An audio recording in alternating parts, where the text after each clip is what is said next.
অনুষ্ঠানটা বিদায় অনুষ্ঠান। বিদায় শব্দটার মানে এতদিন এখানে ছিলাম আর থাকবো না, এই তো এটাই তো বিদায়, তাই না? দুনিয়ায় যার আগমন হয়েছে সবাইকে একদিন বিদায় নিতে হবে, ঠিক না? কি সবাইকে কি বিদায় নিতে হবে কিনা? কেউ এই দুনিয়ায় চিরকাল থাকতে পারবো না, ওইটা হলো আসল বিদায়। আর দুনিয়ায় এই যে যে ছোটখাটো বিদায়, এই বিদায় হলো খুব ছোটখাটো বিদায়।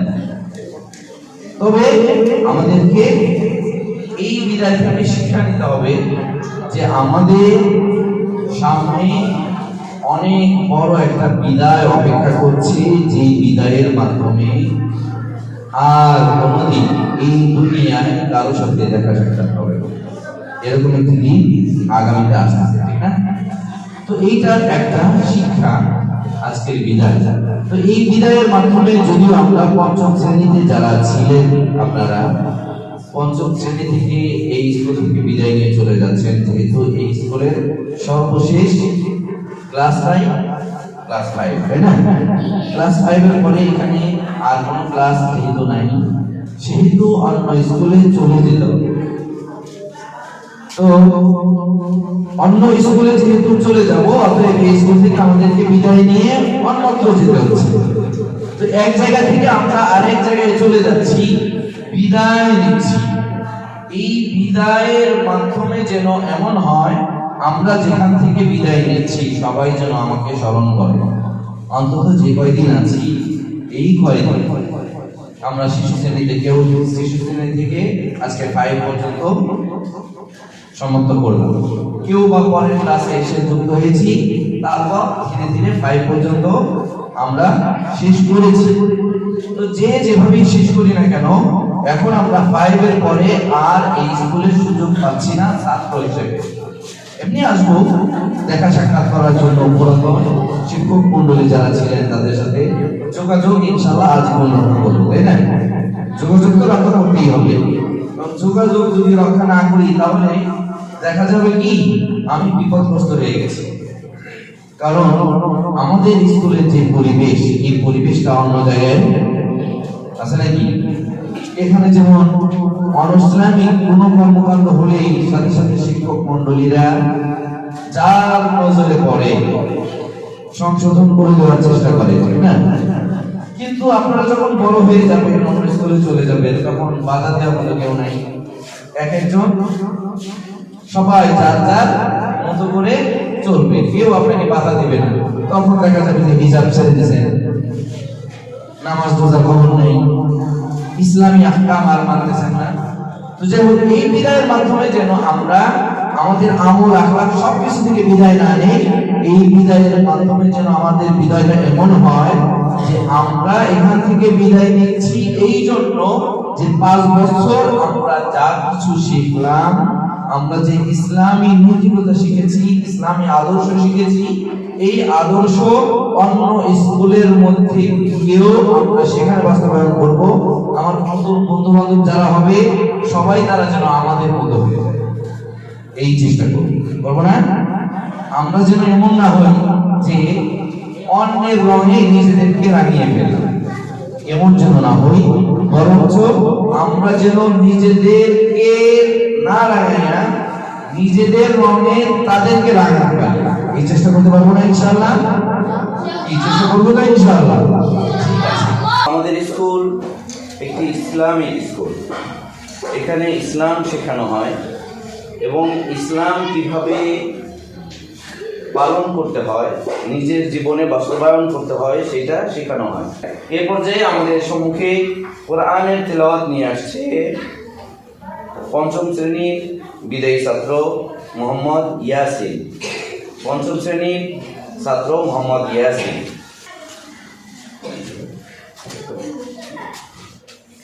السلام عليكم ورحمة الله وبركاته. أعوذ بالله من الشيطان الرجيم. بسم الله الرحمن الرحيم. لإيلاف قريش إيلافهم رحلة الشتاء والصيف فليعبدوا رب هذا البيت الذي أطعمهم من جوع وآمنهم من خوف। এর অর্থ, যেহেতু কুরাইশদের শক্তি ছিল শীত ও গ্রীষ্মের সফরে, তারা ইবাদত করুক এই ঘরের প্রতিপালকে, যিনি তাদের ক্ষুধায় আহার দিয়েছেন এবং ভীতি থেকে নিরাপদ রেখেছেন। মাশাআল্লাহ। আজকে আমাদের এই বিদায় অনুষ্ঠানে উদ্বোধনী বক্তব্য পেশ করছেন আমাদের স্কুলের আরবি শিক্ষক মাওলানা হাবিবুর রহমান। আলহামদুলিল্লাহি রাব্বিল আলামিন ওয়াসসালাতু ওয়াসসালামু আলা নবিয়্যিল উম্মি ওয়া আলা আলিহি ওয়া সাহবিহি আজমাইন। প্রথম কথা হলো, কেউ ছবি তুলবেন না ওখান থেকে, আজকে ছবি তোলার অনুষ্ঠান না। আমি প্রথমত অভিভাবকদেরকে দৃষ্টি আকর্ষণ করছি বেশি করে, যেহেতু আল্লাহ মুরব্বীদেরকে বুদ্ধি বেশি দান করেছেন। বাচ্চা বয়সে অতটা পাকাপোক্ত বুদ্ধির অধিকারী হয় না।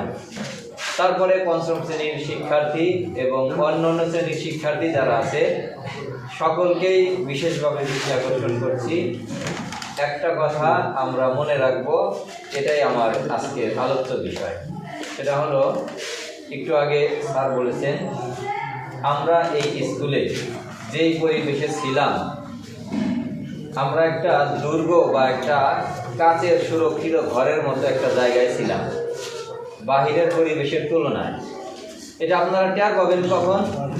অভিভাবকবৃন্দ যখন আপনাদের বাচ্চাদেরকে অন্য প্রতিষ্ঠানে ভর্তি করবেন, শিক্ষার্থীরা আপনারাও যখন অন্য প্রতিষ্ঠানে যাবেন, আপনারা অনুভব করবেন যে শিরে আমরা তো নিরাপদ সুরক্ষিত একটা জায়গায় ছিলাম। এখন এইখানে আপনাদেরকে তো এজন্য আমরা চেষ্টা করব যে আমরা যেন এই স্কুলের ভালো গুণগুলি ধরে রাখতে পারি। আর এটা আমরা এখানে যারা শিশু থেকে পড়েছি অথবা অভিভাবকবৃন্দ যাদের বাচ্চাদেরকে পরবর্তীতে নিয়ে এসেছেন, সকলেই জানেন যে এই স্কুলটা অন্য 10টা স্কুলের মতো না। মাদ্রাসা বলছি না, অন্য 10টা স্কুলের মতো না, একটু ব্যতিক্রম আছে। 1 বছরও যে পড়েছেন সেও আশা করি এ বিষয়ে নিশ্চিত একমত হবে। তো এখান থেকে এটাই কথা আমার, যে আপনারা শিক্ষার্থী যারা এবং অভিভাবকবৃন্দ আপনারা খেয়াল করবেন, এখানকার ভালো যে এই গুণগুলি ছিল, খারাপ দুদিক থেকে থাকে আছেই, মানুষ খারাপ ভালো মিলিয়েই মানুষ, দুনিয়াতে নবীরা ছাড়া কেউ নিষ্পাপ না। তো খারাপ গুণগুলি বর্জন করে ভালো যতটুকু আপনারা পেয়েছেন বা পেয়েছিলেন সেটাকে যদি ধরে রাখতে পারেন, তাহলে বাহিরের যে পরিবেশ আছে সেটা অশ্লীলতার পরিবেশ, বলতে কোনো দ্বিধা নেই, গুনাহের পরিবেশ, এরপরে দুনিয়ার চাকচিক্যের পরিবেশ, ধোঁকার পরিবেশ, সেখানে গিয়ে আপনি নিজকে ভালো মানুষের গুণের উপর ঠিক রাখতে পারবেন তখনই যখন আপনার চরিত্রটাকে এখান থেকে পাওয়া গুণগুলির উপর দৃঢ় রাখতে পারবেন। আমি বোঝাতে পেরেছি? যেমন মানুষ, যেমন কোনো দুর্যোগপূর্ণ এলাকা, যুদ্ধ হচ্ছে, এলাকার ভিতর দিয়ে যদি অতিক্রম করে তাহলে গুলি যাতে না লাগে এজন্য কি করে? বুলেট প্রুফ জ্যাকেট পরে। অথবা খুব চিল্লাচিল্লি হাঙ্গামা হচ্ছে, সেখান থেকে কেউ যদি আরামে যেতে চায় তাহলে কি করে? একটা এসি গাড়ির ব্যবস্থা করে, ঠিক না? এসি গাড়িতে ঢুকলে গ্লাস লাগাই দিলে বাইরের সব চিল্লাচিল্লি কি শোনা যায়? হালকা আরামে থাকা যায়। যেই গাড়ি থেকে নামে তখনই টের পায় যে এত চিৎকার চেঁচামেচি বাহিরে, এরকম না বিষয়টা? তাহলে শরীর বাঁচানোর জন্য মানুষ যেভাবে বুলেট প্রুফ জ্যাকেট পরে, এসি গাড়ির ব্যবস্থা করে, আমাদের চরিত্র যদি ঠিক রাখতে চাই, ভালো মানুষের গুণ যতটুকু এখান থেকে শিখেছি ওটা যদি ঠিক রাখতে চাই বাহিরের এই পচা পরিবেশে গিয়ে, তাহলে আমাকেও চরিত্রের উপরে, মনের উপরে একটা বুলেট প্রুফ জ্যাকেট পরাইতে হবে। আর সেই জ্যাকেট কি? সেটা হলো এখান থেকে আমরা যে গুণগুলি পেয়েছি, বড়দের সাথে ভালো ব্যবহার শিখেছে না, শিক্ষকদের সম্মান শিখিয়েছে না, বাবা মার সাথে ভালো ব্যবহার শিখিয়েছে না, আল্লাহর হুকুম পালন করা, সালাত আদায় করা, নামাজ পড়া, রোজা রাখা শিখেছেন তো? এগুলো এই সবগুলি যদি দৃঢ়ভাবে অন্তরের উপরে ধারণ করতে পারেন, সাহসের সাথে, হিম্মতের সাথে, পরিবেশ যাই হোক আমি আমার নৈতিকতা ঠিক রাখবো। আমি যেই প্রতিষ্ঠানেই যাই না কেন আমি আমার ভালো মানুষের যে গুণগুলি শিখেছি সেটাকে অবশ্যই ঠিক রাখবো, দিল থেকে সাহস করব, তারপরে পথ চলবো। আশা করি আমরাও এই বুলেট প্রুফ জ্যাকেটের মতো আমাদের চরিত্র, আমাদের অন্তর, মনটাকে নষ্ট হওয়া থেকে বাঁচাতে পারবো। বাস, কথা শেষ। আমি বোঝাতে পেরেছি আপনাদেরকে? অভিভাবকবৃন্দ এবং শিক্ষার্থী, এটা আমরা ধরে রাখার চেষ্টা করব। আল্লাহ তাআলা আমাদেরকে তৌফিক দান করুন। তাহলে আমরাও সার্থক, এখানকার শিক্ষকরাও সার্থক, স্কুলও সার্থক। আল্লাহ আমাদের সকলকে তৌফিক দান করুন। জি, আলহামদুলিল্লাহ। এতক্ষণ আমাদের সম্মুখে ইকো আইডিয়াল স্কুলের সম্মানিত শিক্ষক মাওলানা হাবিবুর রহমান আমাদেরকে কিছু নসিহত পেশ করলেন। এ পর্যায়ে আমাদের সম্মুখে একটি ইসলামী সঙ্গীত পরিবেশন করবে আমাদের পঞ্চম শ্রেণীর ছাত্র আলী রোবাই। এখানে যারা আছেন সবাইকে আসসালামু আলাইকুম। আমি এখন একটি গজল গাইব। দুনিয়া সুন্দর, মানুষ সুন্দর, আসমান সুন্দর, জমিন সুন্দর, সুন্দরে সুন্দরে পাল্লা, জানি না কত সুন্দর তুমি আল্লাহ, জানি না কত সুন্দর তুমি আল্লাহ। ঝর্ণা ছুটে চলে কে দেখে, পৃথিবীর পটে কত ছবি এঁকে, ঝর্ণা ছুটে চলে কে দেখে, পৃথিবীর পটে কত ছবি এঁকে। নদীর ওই পলতানে সাগরের গর্জনে, নদীর ওই পলতানে সাগরের গর্জনে, ঢেউয়ে ঢেউয়ে দেয় পাল্লা, জানি না কত সুন্দর তুমি আল্লাহ, জানি না কত সুন্দর তুমি আল্লাহ। বাগানে ফুটে ফুল রাশি রাশি, রাতেরই তারা ভরা চাঁদের হাসি, বাগানে ফুটে ফুল রাশি রাশি, রাতেরই তারা ভরা চাঁদের হাসি। গুনগুন গানে ডেকে মৌমাছি মধু চাকে, গুনগুন গানে ডেকে মৌমাছি মধু চাকে, ফুলে ফুলে দেয় হাল্লা, জানি না কত সুন্দর তুমি আল্লাহ, জানি না কত সুন্দর তুমি আল্লাহ। মাশাআল্লাহ, চমৎকার হয়েছে, তাই না? তবে যতটুকু বলেছে অনেক সুন্দর হয়েছে। মাশাআল্লাহ, সবাই বলো মাশাআল্লাহ। মাশাআল্লাহ। তবে একটু ভয় ভয় লাগছে, কারণ অভ্যাসের একটা ব্যাপার আছে, তাই না? এই যে যারা হাসাহাসি করছে, যারা অনেক বেশি হাসাহাসি করছে, তাকেও যদি সামনে এনে দেওয়া হয় ও তো বলতেই পারবে না আগে থেকে। ঠিক আছে না? সবার সামনে বলতে পারা একটা প্র্যাকটিসের ব্যাপার, ধীরে ধীরে অভ্যাস হয়ে যাবে ইনশাআল্লাহ। তো এই পর্যায়ে আমাদের মাঝে পঞ্চম শ্রেণীর সকল ছাত্রছাত্রীদের পক্ষ থেকে বিদায়ী বক্তব্য নিয়ে আসছে মোহাম্মদ মুজাহিদুল ইসলাম। আসসালামু আলাইকুম। প্রিয় শিক্ষকবৃন্দ, সম্মানীয় অভিভাবক এবং আমার প্রিয় সহপাঠীরা, সবাইকে আসসালামু আলাইকুম ওয়া রাহমাতুল্লাহ। আজ আমাদের জীবনের একটি স্মরণীয় দিন। আমরা পঞ্চম শ্রেণীর শিক্ষার্থীরা ইকো আইডিয়াল স্কুলের এই মমতা ভরা আশ্রয়কে বিদায় জানাতে দাঁড়িয়েছি। বিদায় শব্দটি ছোট, কিন্তু এর অনুভূতি অনেক গভীর। এই স্কুলে আমরা শুধু অক্ষর চিনিনি, শুধু বই পড়িনি, আমরা শিখেছি শৃঙ্খলা, আদব, আখলাক, সহযোগিতা, দায়িত্ববোধ এবং সঠিক পথে চলার শিক্ষা। আমাদের প্রতিটি পদক্ষেপে, প্রতিটি ভুলে, প্রতিটি উন্নতিতে আমাদের শিক্ষকরা ছিলেন ছায়ার মতো সঙ্গী। তাদের ভালোবাসা, ধৈর্য ও দিক নির্দেশনা ছাড়া আজকের আমাদের কখনোই গড়ে উঠতাম না। আজকে আমরা কখনোই গড়ে উঠতাম না। তাদের প্রতিটি কথা, প্রতিটি নির্দেশনা ও প্রতিটি পরামর্শ আমাদের ভবিষ্যৎ জীবনের পথ চলায় আলোকবর্তিকা হয়ে থাকবে। সম্মানিত শিক্ষকগণ, আপনারা ভালোবাসা ও স্নেহ দিয়ে আমাদের গড়ে তুলেছেন। আপনাদের প্রতি আমাদের কৃতজ্ঞতা ভাষায় প্রকাশ করার মতো নয়। আমার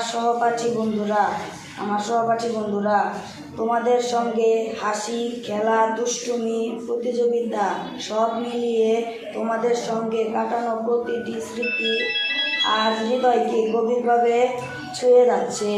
বিদায়ের এই মুহূর্তে সেই স্মৃতিগুলো হৃদয়কে ভারী করে তুলছে। আজ আমরা নতুন পথে পা রাখছি।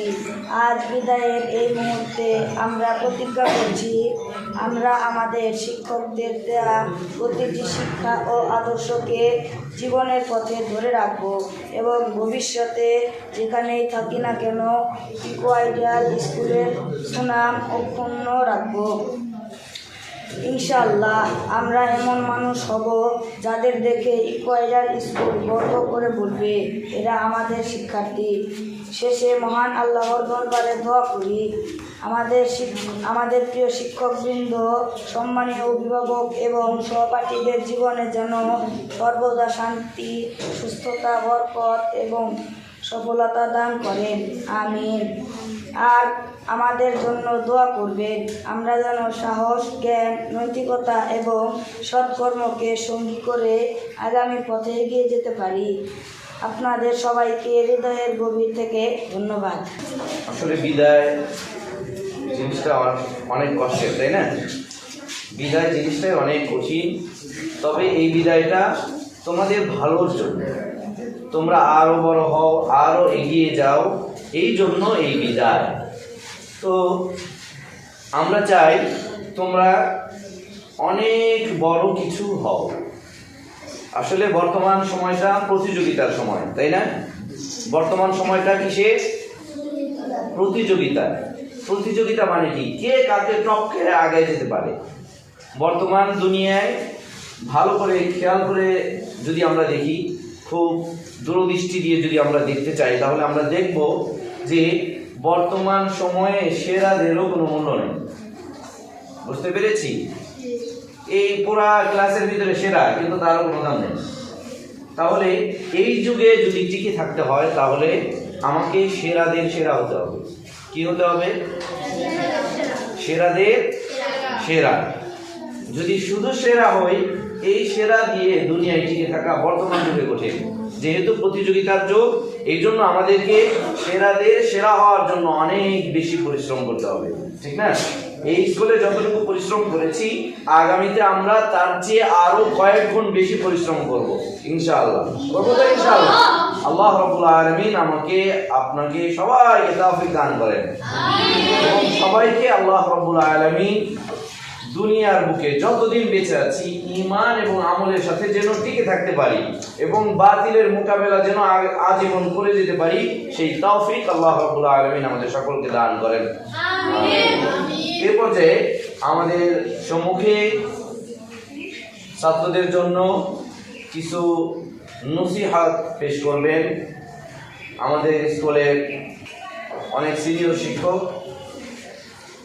জনাব আনোয়ার হুসাইন।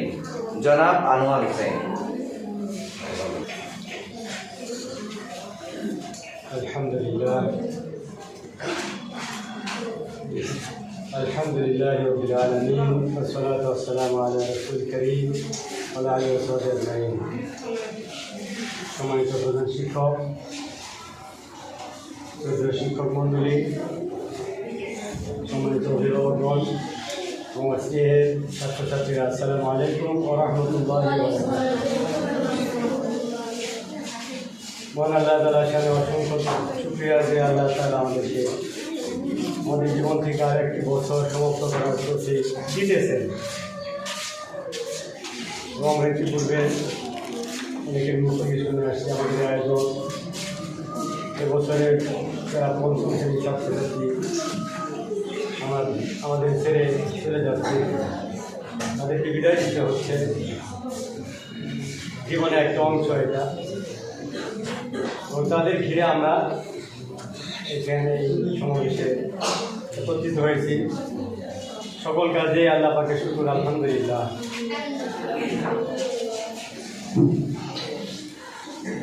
এই যে পঞ্চম শ্রেণী থেকে আমরা তাদেরকে ছেড়ে দিচ্ছি, তারা আমাদের ছেড়ে চলে যাচ্ছে।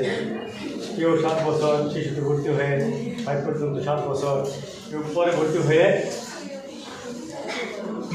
2 বছর 3 বছর, এভাবে তাদের সময়টা এখানে কী করলো, পার করলো। আমরা তাদেরকে ইকোয়াইডাল স্কুলের আদর্শ অনুযায়ী গড়ে তোলার সর্বাত্মক চেষ্টা করেছি।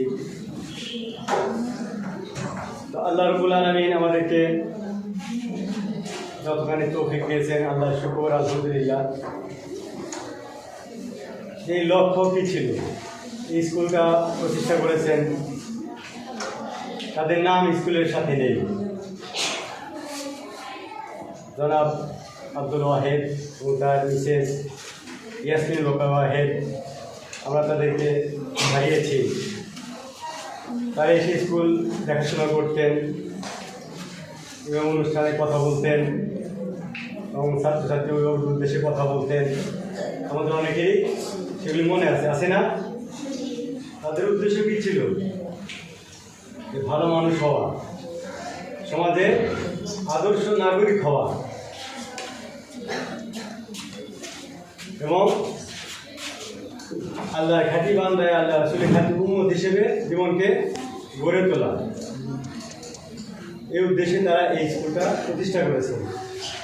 তারা আজকে নেই, তাদের ভালো কাজের সব কিন্তু তারা পাচ্ছে। আল্লাহ কোরআনে বলেন যে তোমরা যদি ভালো কাজ করে যাও, ভালো কাজের জন্য সুপারিশ করেও যাও, তোমার সমর্থন দিয়ে যাও, সহযোগিতা করে যাও, তাহলে তার একটা অংশ তুমি পেতে থাকবে। আমাদেরকে বেশি বেশি ভালো কাজের সাথে, ইসলামের কাজের সাথে ঐক্যবদ্ধ রাখতে হবে, মজবুতভাবে টিকে থাকতে হবে। হাবিব স্যার আমার সুন্দর করে বলতেছিলেন যে এই সমাজ, কথা বললে অনেক হবে, এত কথা বলতে চাই না। এই ঘুরে ধরা সমাজে যদি আমরা নিজেদেরকে দিনের পথে টিকাতে চাই, তাহলে আমাদের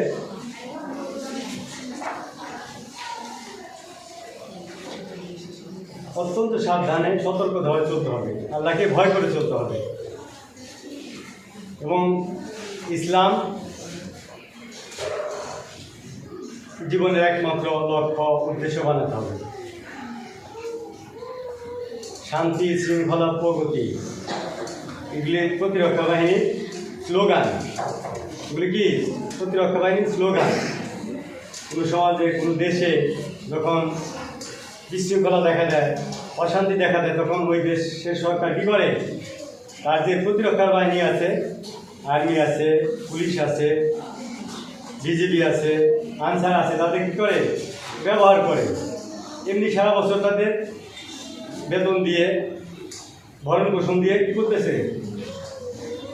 প্রতিপালন করতেছে। দরকারের সময় তাদের কাজে লাগায়। তাদের স্লোগান হলো শান্তি, শৃঙ্খলা, প্রগতি। তো যদি সমাজে শৃঙ্খলা না থাকে, তাহলে শান্তি আসবে না, সমাজে উন্নতি আসবে না। এই বিশৃঙ্খলা তো আমাদের সবচেয়ে ক্ষতিকর জিনিস। আজকে সমাজ অত্যন্ত বিশৃঙ্খল, আমাদের জীবন অত্যন্ত বিশৃঙ্খল। কেন হয়েছে? আমরা দিন থেকে পরিচালনা যাওয়ার কারণে, ঈমানকে অবমূল্যায়ন করার কারণে। তো সব কিছুর আগে আমাদেরকে আল্লাহর দিন শিখতে হবে এবং এই স্কুলের প্রতিষ্ঠাতাদের লক্ষ্য যে সেই আমাদের স্কুলে কোনো বিধর্মী নাই, আছে নাই। তাদের এখানে কেন আমরা আসি এই মৌলিক শিক্ষাটা নেওয়ার জন্য, এই মৌলিক শিক্ষাটা নেওয়ার জন্য। এরপরে পারিভাষিক শিক্ষা,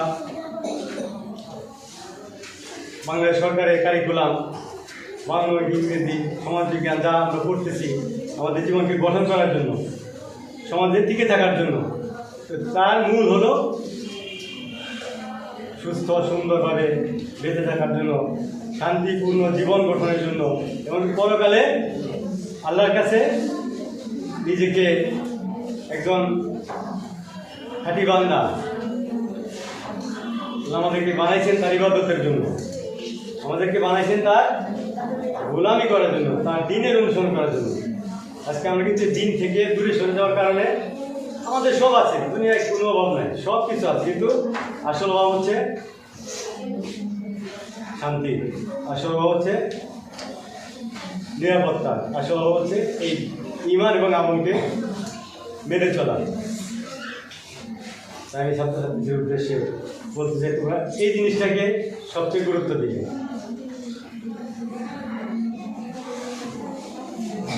এটার অভাবে আজকে সমাজে কি পরিবারে বিশৃঙ্খলা, আজকে সন্তানদের নিয়ে আমরা পিতামাতা হতাশ,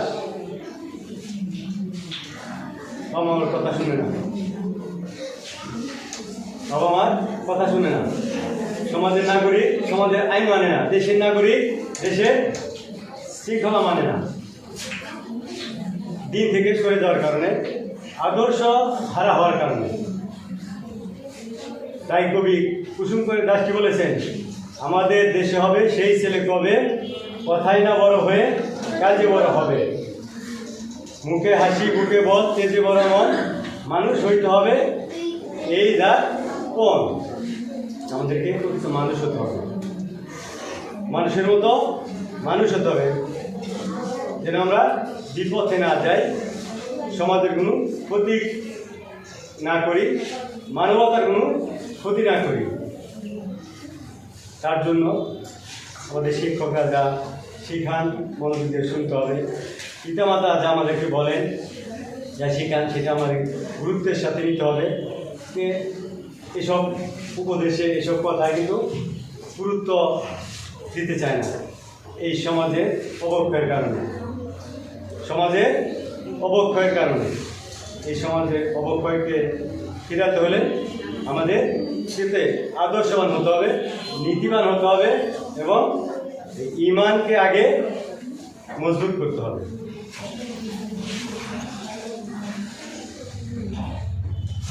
আল্লাহ পাক আমাদের সবাইকে তার খাঁটি বান্দা হওয়ার জন্য, তার রাসূলের খাঁটি উম্মত হওয়ার জন্য যে আদর্শ লালন করা দরকার, যে শিক্ষা নেওয়া দরকার, যেভাবে আমাদের সময়গুলো কাজে লাগানো দরকার। আর আমরা সময়কে বড় অবহেলা করি, অপচয় করি। সময় হচ্ছে আমাদের শ্রেষ্ঠ সম্পদ, সময় হচ্ছে আমাদের শ্রেষ্ঠ সম্পদ। বেহুদা কথা কাজে বড়রা ছোটরা তো বোঝে না, বড় যারা আমরা তারাও দেখা যায় যেহেতু কথা কাজে প্রচুর সময় নষ্ট হয়, যেটা আমাদের জীবনের জন্য কি ক্ষতি বয়ে আনবে। আল্লাহ কোরআনে বলেন, বিসমিল্লাহির রহমানির রহিম, قد أفلح المؤمنون الذين هم في صلاتهم خاشعون والذين هم للزكاة والذين هم لفروجهم حافظون عن اللغو معرضون। এখানে আল্লাহ কি বলতেছেন, যে সফল কাম তারাই, ওই সকল মুমিন যারা তাদের নামাজে বিনয় গ্রহণ করেছে, খুশু অবলম্বন করেছে, অর্থাৎ ধীর স্থির মনোযোগ দিয়ে নামাজ আদায় করেছে, তারা হচ্ছে সফল কাম। আর কিছু বৈশিষ্ট্য আছে এই কিছুর মধ্যে বলা হচ্ছে। তারপরে এটা বলছে যারা করে না, বেহুদা কথা কাজে সময় ব্যয় করে না। এবার আমি আপনি যদি দেখি বড়রা অনেকে আছেন, আর ছোটরা তো আমি বিশেষ বলতে চাচ্ছি, এই যে বাচ্চারা ক্লাসে আমরা খুব একটা মনোযোগ পাই না, বাসায় দেখা গেছে পড়াইতে গেলে বাবার কথা শুনে না, পড়ায় ফাঁকি দেয়, সে তাদের অনুভূতি নেয়। কেন? তারা বাজে সময় কাটানোর অভ্যাস, আড্ডা দেওয়ার অভ্যাস, এমনকি মোবাইলেরও বেশি সময় বাচ্চাদের ব্যয় করতেছে, যা ওর কোনো উপকারে আসতেছে না, কোনো কাজে আসছে না। বেহুদা এর এফেক্ট হলো এই সমাজের অবক্ষয় এবং জীবনের লক্ষ্য উদ্দেশ্য নষ্ট হওয়ার একটা অন্যতম কারণ। আমি আর কথা বলতে চাচ্ছি না। গার্জেন অনেকে আছেন, আমরা আছি, আমরা চেষ্টা করি, আমরা সাধ্যমতো থাকার চেষ্টা করি সেই আদর্শ বিতরণের জন্য। আর মুখে বলেই আসলে আদর্শ শেষ করা যায় না, মুখে বলে আদর্শ হয় না। আদর্শ হলো জীবনে কার্যকর করে বাস্তবায়ন করে জীবনে গ্রহণ করে। আর যখন আমরা এটা করবো তখন আমাদের জীবন সুন্দর হবে, আমাদের জীবন সফল হবে। আল্লাহ পাক আমাদের সবাইকে জীবনের সফলতা লড়তে। আমি গতকালই ক্লাসে এই যে একটু পর্যটন আমি সামনে আনলাম, যে বাচ্চারা ক্লাসে মনোযোগী হয় না, আমি একা না, সেগুলো স্যারকে বলে সবাই সাক্ষী দিবে যে বাচ্চাদের মনোযোগ এত কম, ক্লাসে মনোযোগ এত কম, কাজে এত অমনোযোগী, এত অবহেলা। আমরা যেটা দিতে চাই, আমরা যেটা শেখাতে চাই, আমরা যেটা ওদের কাছে আশা করি, তার খুব কম পার্সেন্ট তাদের কাছে আমরা কী করি পাই। বিশেষ সময় তোমাদের কাছে বিশেষ নিবেদন, এখন তোমাদের বয়স কারো 10, কারো 11, কারো 12, এরকম বয়সে এখন জীবনে গুরুত্বপূর্ণ সময়। এখন যদি তোমরা ভালোভাবে গড়ে না ওঠো, আদর্শকে ধারণা করো, তাহলে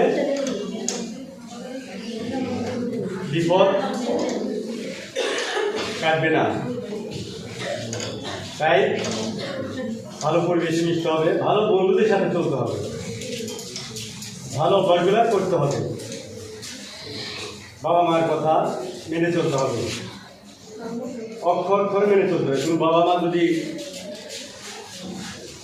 দেয় না, কোনো বাবা মা সন্তানের অমঙ্গল চান না, বদ্ধ করে না, তারপরে কি হয়, বাচ্চাদের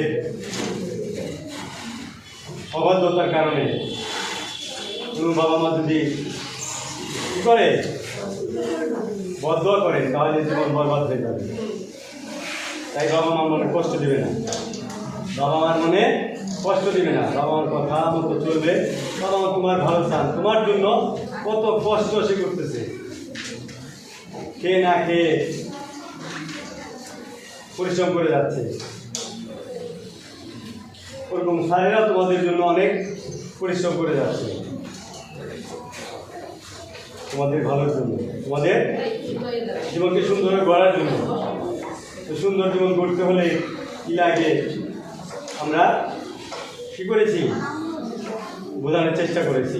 আজকে শেষ সময়ে ছাত্রের কাছে শুনতেছ, যে শুনে যদি এক কান দেশে আরেক কানে বের করে দাও, কোনো ফায়দা নাই। ধারণ করো এবং জীবনে বাস্তবায়ন করো। আল্লাহ পাক আমাদের সবাইকে, যদি তোমরা এটা গ্রহণ করো এবং কি বাস্তবায়ন করো, তাহলে আমরা কী হব, ধন্য হব। ভাই হিসেবে আমরা ধন্য হব, পিতা মাতা হিসেবে আমরা ধন্য হব। এমনকি তোমাদের জন্য আরও বেশি দোয়া আসবে। পিতা মাতা তোমাদের জন্য নিয়ামত, এই স্কুল তোমার জন্য নিয়ামত, শিক্ষকরা নিয়ামত, সব পিতা মাতাদের জন্য নিয়ামত। নিয়ামত পেয়ে যদি শুকরিয়া আদায় না করা হয়, কৃতজ্ঞতা না জানানো হয়, তার মূল্যায়ন না করা হয়, তাহলে কী হবে, আল্লাহ পাক লানত দিবে, আল্লাহ পাক গজব দিবে। আর যদি শুকরিয়া আদায় করে তাহলে নিয়ামত বাড়াই দিবে। পিতা মাতা তোমার জন্য আরও কী করবেন, সব কিছু উদার, আরও উদার হবে, তোমার পিছনে আরও বেশি উৎসাহী হবে। এই কথা শুনবে না, কারণ পিতা মাতা তোমার প্রতি কি অবহেলা, বদ্ধ আসবে। স্যারদের তোমরা বিরক্ত করতেছ, স্যাররা তোমাদেরকে কী করবে, তোমার উপরে অসন্তুষ্ট হবে। তবে স্যারদের অসন্তুষ্টি, পিতা মাতা অসন্তুষ্টি নিয়ে যদি তুমি বড় হও, তাহলে জীবনে কোনো দিন কী হবে না, হবে না, সফল হবে না। আল্লাহ পাক আমাদেরকে সুন্দর আর সফলভাবে জীবন করার জন্য, এবং সুন্দর একজন ব্যক্তি সুন্দর আর সফলভাবে জীবন করতে পারলে সমাজের কাজে লাগবে, দেশের কাজে লাগবে। আর যদি সে হতে না পারে, তাহলে সমাজের কোনো কাজে আসবে না, সমাজে ভাঙন সৃষ্টি হবে, দুর্নীতি অন্যায় ছেয়ে যাবে। অন্যায় দুর্নীতি দমন করতে হলে, প্রতিরোধ করতে হলে, দূর করতে হলে, সমাজে শান্তি শৃঙ্খলা আনতে হলে আমাকে আদর্শ গ্রহণ করতে হবে। এই আদর্শের শিক্ষায় ইকো আইডিয়াল স্কুল লক্ষ্যে ইকো আইডিয়াল স্কুল গঠন করেছেন প্রতিষ্ঠাতারা। এমনকি এর পিছনে তারা বড় ডোনেশন দিয়ে যাচ্ছেন। উদ্দেশ্য, তারা এই ভালো কাজের একটা অংশ তারা পাবে। এটা সৎকার জারিয়া। এইভাবে আমরা সৎকার জারিয়া করার জন্য নিজেরাও নিজেকে তৈরি করি এবং সমাজের জন্য কিছু করার লক্ষ্যে চেষ্টা করি। আল্লাহ পাক আমাদের সবাইকে তৌফিক দান করেন। আসসালামু আলাইকুম ওয়া রাহমাতুল্লাহ। আলহামদুলিল্লাহ, এতক্ষণ পর্যন্ত আমাদের সম্মুখে অত্যন্ত গুরুত্বপূর্ণ নসিহত পেশ করেছেন আমাদের স্কুলের শিক্ষক জনাব আনোয়ার হোসেন। তার বক্তব্যের মূল কথা ছিল কি, যে আমাদেরকে ভালো মানুষ হতে হবে, ভালো মানুষ হয়ে থাকতে হবে, ভালো কাজ করতে হবে, তাই না? তাহলে আমরা সবসময় ভালোর সাথে আছি নাকি? কোনো সময় মন্দ কাজ করা যাবে না। আমরা ভালো মানুষ, ভালো কাজ করব, ভালো হয়ে চলবো। আল্লাহ রাব্বুল আলামিন আমাদেরকে সেই তৌফিক দান করেন, আমিন। এ পর্যায়ে আমাদের সম্মুখে শিক্ষক মণ্ডলীর পক্ষ থেকে বক্তব্য নিয়ে আসছে, নসিহত নিয়ে আসছে আমাদের স্কুলের ম্যাডাম জনাবা শামসুন নাহার।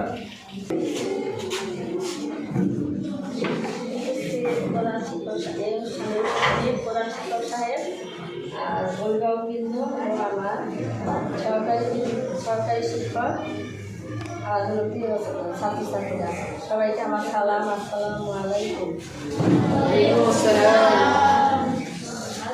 সাজা তো তোমাদের বলে দিয়েছে, আসলে এক স্কুল থেকে তোমরা ভালো যাবা, এখানে মনে করো এক ধরনের তোমরা যে আমার একটাই অনুরোধ, সাজা তো বলেই দিয়েছে, তোমরা যে আদর্শে বড় হয়েছো আমাদের আইডিয়াল থেকে, আমি আপনাদের বলবো ওইখানে যে অনুযায়ী আদর্শ যেন ঠিক থাকে। কি রাখবে তো? যত খারাপ কাজ আছে তোমরা বর্জন করবে, তাই না? আর ভালো কাজ করতে পারবে না। ওইখানে খারাপ বন্ধু বান্ধবের সাথে মিলবে না, ভালো বন্ধু বান্ধবের সাথে মিলবে। অনেকে দেখো যে খারাপদের সাথে মিশলে কিন্তু খারাপ বেরোবে, তাই না? তোমরা যে ভালো বন্ধু বান্ধবের সাথে সবসময় মিশার চেষ্টা করবে। আর স্যার বললেন না, বাবা মার দোয়া হলে আসল, তাই না? তাহলে বাবা মার কথা সবসময় মেনে চলবো, তাই না? সবাই তোমরা বাবা মার কথা মেনে চলবে। আর মেয়েদের বিশেষ করে পর্দা ঠিক রাখবা। এই স্কুলে যেভাবে ছিল ওইখানে যেন তোমরা অভ্যাসটা বলতে না জানো, সেই চেষ্টা করলাম। আর ছেলেরা ভালো মানুষ হওয়ার চেষ্টা করলাম। তোমরা লেখাপড়া যত বড়ই হও না কেন, ডাক্তার ইঞ্জিনিয়ার, তাই না? সব একটা লক্ষ্য থাকে, আমরা ডাক্তার হবো, ইঞ্জিনিয়ার হবো। কিন্তু ভালো মানুষ যদি না হও, তাহলে ডাক্তার ইঞ্জিনিয়ার বলে আছে, তাই না? তোমাদের একটাই লক্ষ্য থাকবে, আমরা ভালো মানুষ। আমরা যে উপদেশ দিলেন তোমরা, আর অনেকে মনে করো এই যে আমরা দুষ্টমির জন্য আমরা অনেকে রাগারাগি করেছি, মনে করো আমরা তোমাদের কি ভালোর জন্য, তাই না? আমরা শিক্ষকরা সবাই তোমাদের ভালোর জন্য আমরা চেষ্টা করেছি। আমার একটাই অনুরোধ, তোমরা সব ভালো মানুষ হওয়ার চেষ্টা করবো। আমি আর বেশি কিছু বলতে চাই না, এই বলে আমাদের বিদায় শব্দটা আসলে আমাদের জন্য খুবই কষ্টের। বিগত আসলে দীর্ঘদিন আমাদের স্কুলের অর্থ, বিশেষ করে অনেকেই একেবারে 7 বছর যাবত আমাদের স্কুল করতেছে। এই জিনিসটা আসলে কষ্টেরই লাগে। মানে একসাথে তোমাদের যে মুখগুলো দেখা, হয়তো একসাথে দেখা হবে, হয়তো চলার পথে দেখা হবে তোমাদের সাথে, আসলে ওরকম মানে একসাথে যে দেখবো ওরকম না। অনেকে দেখছি তো একদম ছোটোবেলা থেকে, শিশু থেকে আমাদের স্কুলে পড়ছে, অনেক বাচ্চা, তারপরে অনেকে আসলে আসলে করছি মুখগুলো আমাদের সামনে বেশি উঠলে খুব খারাপ লাগে এখন। আর দেখা ওরকম হবে না। আসলে তোমাদের জীবনের সবসময় সাফল্য কামনা করি। নতুন করে আসলে বলার নাই, তোমাদের Habib sir, Anwar sir, madam, তো অনেক সুন্দর মূল্যবান বলছি। আমি ডিফারেন্ট একটা ছোট্ট একটা আজকের গল্প বলবো। একটা গল্প আছে, গল্পটা হয়তো অনেকেই জীবনটা হচ্ছে ছোট্ট একটা গল্প, অনেকে হয়তো জানো। এক দেশে এক রাজা ছিল। রাজা হচ্ছে হঠাৎ করে সেনাপ্রধান মারা যায়। তো রাজা তখন নিয়োগ বিজ্ঞপ্তি দেয় যে আমার দেশের জন্য একজন সেটা প্রধান লাগবে। তো এই কথা শুনে সেখানে 3 জন ক্যান্ডিডেট হয় আর কি, যে সে আর্কিটেক্ট করবে এই পদে নিয়োগ হওয়ার জন্য। তো রাজা হঠাৎ করে তার বিচক্ষণতার সাথে বলতে, আচ্ছা ঠিক আছে, তোমাদের 3 জনকে 3টা বস্তা দেয়, 3 জনকে 3টা বস্তা দেয়, যে এই বস্তা নিয়ে যাও, বাগান থেকে যে সুন্দর সুন্দর ফল নিয়ে আসতে পারবে আমার জন্য, তো সেই হচ্ছে আমার দেশের সেনাপ্রধান। তো 3 ব্যক্তি তো ঠিক আছে একটা বস্তা নিয়ে বাগানে চলে যায়। বাগানে চলে যাওয়ার পরে তো সেখান থেকে এক ব্যক্তি চিন্তা করে, আরে রাজা তো এত ফল কখনো খাবে না। তো সে কি করে, বেশিরভাগই হচ্ছে বনে বাগানে যে সে শুধু ময়লা যে বাগানে যে পাতাগুলো আছে সেটা পুরো অবস্থা ভরে উপর হচ্ছে কয়েকটা পচা ফল দিয়ে বেঁধে নিয়ে আসে। তো আরেক ব্যক্তি চিন্তা করে যে রাজা তোমার আসলে তো ফল খাবে না, কি করা যায়? সে অর্ধেক বস্তা হচ্ছে তোমার পাতা দিয়ে ভরে, আর অর্ধেক বস্তা হচ্ছে পচা ফল, ভালো ফল মিলে কিছু ভরে। প্রথম ব্যক্তি কি করছে, সে প্রায়টাই হচ্ছে তোমার শুধু পাতা দিয়ে ভরে আসছে, সাথে উপরে কিছু পচা ফল। আর দ্বিতীয় ব্যক্তি হচ্ছে তোমার অর্ধেক বস্তা হচ্ছে পাতা দিয়ে ভরছে, আর অর্ধেক বস্তা তোমার কি করছে, পাতা এবং ভালো ফল এবং পচা ফল দিয়ে করছে। তো সেখান থেকে তৃতীয় ব্যক্তি চিন্তা করে, যেহেতু রাজা ফল খেতে চাইছে, অনেক কষ্ট করে গাছে পেরে, গাছ থেকে চড়ে অনেক সবগুলো পুরো একটা বস্তায় ফল পেরে নিয়ে আসছে। তো যারা আগে ওরকম শুধু পাতা ভরে নিয়ে গেছে, তারা তো আগে রান্না করে চলে গেছে, যার মতো করে, যে পরে একটা ব্যক্তি গেছে। তো সবাই বলছে এই লোকটা দেরি হচ্ছে কেন? তো তারপরে যাই দীর্ঘক্ষণ অপেক্ষা করার পরে সেও চলে যায়। তো রাজা ছিল খুব বিচক্ষণ মানুষ। সে তার যে মন্ত্রী ছিল সে বলতে চাচ্ছে, এখন আপনি কীভাবে নিয়োগ দেবেন? যারা তো 3 বস্তায় ফল নিয়ে আসছে, সেক্ষেত্রে আপনি কীভাবে নিয়োগ দেবেন? আপনি বললেন যে ওরা 3 বস্তা ফল যে নিয়ে আসতে পারবে তাকেই। তো রাজা মুসকি হাসতেছে, অনেক বিচক্ষণ মানুষ। তো সে তার কারাপক্ষে হঠাৎ করে আসতে বলে যে, তুমি এই 3 জন লোককেই 3টা কারাগারে আটকে রাখো, এই ফলগুলো যে ফলগুলো আমরা যে খেয়ে যতদিন বেঁচে থাকতে পারবে সেই হচ্ছে আমার দেশের সেনাপ্রধান। তো যারা অসৎ ছিল তাদের তো মুখের মধ্যে একটা পেরে ফেলে চলে আসছে, আল্লাহু আকবার বলে, আমি তো নিয়ে আসছি, যে পাতা নিয়ে আসছি শুধু বলে, সে তো চিন্তা করে গেছে, আর আমি তো শুধু পাতা নিয়ে আসছি আর কথা বলে। দ্বিতীয় ব্যক্তি চিন্তা করে, আমি তো মোটামুটি ভালো ফলই নিয়ে আসছি, হয়তো আমি কিছুদিন বাঁচবো, আমি বেশি বাঁচতে পারি। সে তো তার মতো অসৎ ছিল, সবাই মনে আমার মতো অসৎ ছিল। তো 3 ব্যক্তিকে যখন কারাগারে পাঠানো হয়, 3 ব্যক্তি কারাগারে যাওয়ার পর দেওয়ার পরে যে পচা ফল নিয়ে আসছে, পাতা নিয়ে আসছে, সেদিন আগে বাঁচতে পারবে? মানুষ আগে বাঁচতে পারে? তো সে তো আসলে অল্প কিছুদিনের মধ্যে মারা যায়, 5-7 দিনের মধ্যে মারা যায়। তারপরে হচ্ছে দ্বিতীয় যে ব্যক্তি কিছু পচা ফল, কিছু ভালো ফল নিয়ে আসছিল, সেও দেখা যায় মাত্র বেশ কিছুদিন, কয়েকদিন বেঁচে থাকে। আর যে আসলে সৎ ছিল, ভালো ছিল, সে বিষয়টা কি করছে, কারণ সে তো আসলে পুরো অবস্থা কি ভালো ফল নিয়ে আসছে, গাছ থেকে পেরে টাটকা ভালো ফল নিয়ে আসছে। তো সে তো কি হয়েছে, যে দীর্ঘদিন পাচ্ছে, পরে রাজা তার কারাপক্ষীকে 1 মাস পরে বলছে যে, দেখো এখন এই 3 জনের মধ্যে যে জীবিত বেঁচে আছে তাকে তুমি এখানে, সে হচ্ছে আমাদের সেনাপ্রধান। তো একটা ছোট্ট গল্প থেকে একটা শিক্ষার অনেক বিষয় আছে। দেখো জীবনে যে আচ্ছা যারা অসুস্থ ছিল তারা কি দীর্ঘস্থায়ী ছিল নাকি ক্ষণস্থায়ী ছিল? ক্ষণস্থায়ী ছিল না, কিন্তু যে সব সে কিন্তু সুন্দর টাঙ্গাটা পরিষ্কার করে সে দেশের সেনাপ্রধান হয়ে গেছে। তো আমার কথার উদ্দেশ্য হচ্ছে, এই গল্পটা শোনার উদ্দেশ্য হচ্ছে যে আসলে জীবনে যদি আমরা সৎ থাকি, একটা সময় তো আমাদের একটু কষ্ট হতে পারে। দেখো এটা আসলে যারা সৎ থাকে তাদের ফল কিন্তু কি হয়, সবসময় ভালো হয়, ঠিক আছে? আর একটা জিনিস মনে রাখবা, এই সবসময় মনে রাখবা, মানুষের জীবনটা হচ্ছে একটা ছোট্ট চারা গাছের মতো। তুমি একটা ছোট্ট চারা গাছ কোনো বাগানে রোপণ করে যদি সেই চারা গাছ যদি আমরা যত্ন করি, সেই চারা গাছটা সুন্দরভাবে বৃদ্ধি পায় না? অনেক সুন্দরভাবে বৃদ্ধি পায়। তো মনে রাখবা, যখন সুন্দরভাবে বৃদ্ধি পাওয়ার পরে যখন এই গাছটাকে আমরা অনেক যত্ন করবো, গাছটা অনেক বড় হবে, যখন যত্নশীল হবে, যখন গাছ যত সুন্দর শক্ত হবে বা মজবুত হবে, এই গাছটার যে ফলটা অনেক বেশি ভালো দিবে না নাকি? ভালো দিবে না? এই ফলটা অবশ্যই ভালো দিবে। তো সবসময় মনে রাখবা যে জীবনে সবসময় সৎ থাকতে হবে, সৎভাবে মানুষ হতে হবে, এটা মনে রাখবা। আর তোমাদের আসলে জীবনে অনেক উন্নতি কামনা করি, জীবনে অনেক সৎভাবে বেঁচে থাকো, সুন্দরভাবে বেঁচে থাকো, এবং এই আশা পেশ করে আমার বক্তব্য শেষ। আসসালামু আলাইকুম। আলহামদুলিল্লাহ, এখন আমাদের সম্মুখে অত্যন্ত গুরুত্বপূর্ণ কিছু নসিহত পেশ করেছেন আমাদের স্কুলের সিনিয়র একজন শিক্ষক জনাব সিদ্দিকুর রহমান। আমাদের সম্মুখে 2 জন মেহমান চলে আসছেন, একজন টিও স্যার আর একজন এটিও স্যার, অর্থাৎ একজন শিক্ষা অফিসার, জেলা শিক্ষা অফিসার, আর একজন হলেন সহকারী শিক্ষা অফিসার। তো আলহামদুলিল্লাহ আমরা দুইজন অতিথিকে পেয়ে আমরা খুশি, আলহামদুলিল্লাহ। সবাই বলি আলহামদুলিল্লাহ। এ পর্যায়ে আমাদের সম্মুখে একটি ইসলামী সঙ্গীত পরিবেশন করবেন মারিয়া আফরোজ, পঞ্চম শ্রেণীর ছাত্রী মারিয়া আফরোজ। আসসালামু আলাইকুম। মতো যদি জীবন গড়ো, মা ফাতেমার মতো পাবে সন্তান। খাদিজার মতো যদি জীবন গড়ো, মা ফাতেমার মতো পাবে সন্তান। তোমার জীবন হবে আনন্দময়, তোমার জীবন হবে আনন্দময়। আয়েশার মতো হও আদর্শবান, খাদিজার মতো যদি জীবন গড়ো, মা ফাতেমার মতো পাবে সন্তান। খাদিজার মতো যদি জীবন গড়ো, মা ফাতেমার মতো পাবে সন্তান।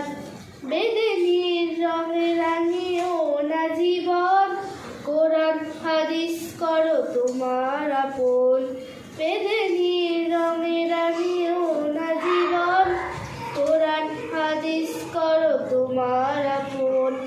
তোমায় নিজেকে সপদিনের তরে, তোমায় নিজেকে সপদিনের তরে, তোমার আপন হবে আল্লাহ মহান। খাদিজার মতো যদি জীবন গড়ো, মা ফাতেমার মতো পাবে সন্তান। খাদিজার মতো যদি জীবন গড়ো, মা ফাতেমার মতো পাবে সন্তান। লালসার পানে কবু বাড়িও না হাত, রাবেয়ার মতো তুমি করো ইবাদত। লালসার পানে কবু বাড়িও না হাত, রাবেয়ার মতো তুমি করো ইবাদত। গাজালির মতো যেন জীবনটা হয়, গাজালির মতো যেন জীবনটা হয়। দোজাহানে পাবে তুমি পাবে সম্মান। খাদিজার মতো যদি জীবন গড়ো, মা ফাতেমার মতো পাবে সন্তান। খাদিজার মতো যদি জীবন গড়ো, মা ফাতেমার মতো পাবে সন্তান। মাশাআল্লাহ। আমাদের সম্মুখে জীবন গড়ার দিক নির্দেশনামূলক একটি সুন্দর ইসলামী সঙ্গীত শোনালো পঞ্চম শ্রেণীর ছাত্রী মারিয়া আফরোজ। এই পর্যায়ে আমাদের সম্মুখে অল্প কিছু কথা, খুব সংক্ষিপ্ত কিছু নসিহত পেশ করবেন সহকারী শিক্ষা অফিসার জনাব Abu Bakar sir.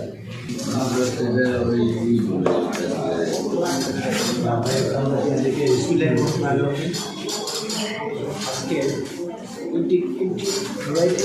পলিটেক with world meeting farewell ceremony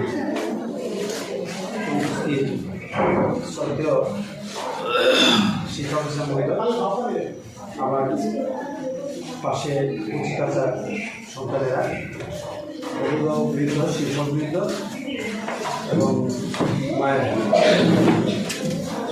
আসলে যেখানে ছাদ থাকেন সেখানে আমি আসলে কথা বলি। আজকে যেহেতু আমাকে কথা বলতে হবে, আমি সামান্য কয়েকটা কথা বলবো। সেটা হচ্ছে হলো, আমরা এই প্রতিষ্ঠানে এসেছি শিক্ষা লাভের জন্য, শুধু শিক্ষা লাভের জন্য না, ভালো একজন মানুষ হবে। যারা শিক্ষা লাভ করলো কিন্তু ভালো মানুষ হিসেবে পরিগণিত হলো না, নিজেকে প্রতিষ্ঠিত করতে পারলো না, তাদের শিক্ষাটা অসম্পূর্ণ হয়ে গেল। শিক্ষা প্রতিষ্ঠান ছাড়াও যারা আছেন, আমাদের মা ভাই বোনেরা অনেক আছে, তারা তাদের অভিজ্ঞতা কিন্তু অনেক। আমরা তাদেরকে বলি হচ্ছে হলো অশিক্ষিত বলি।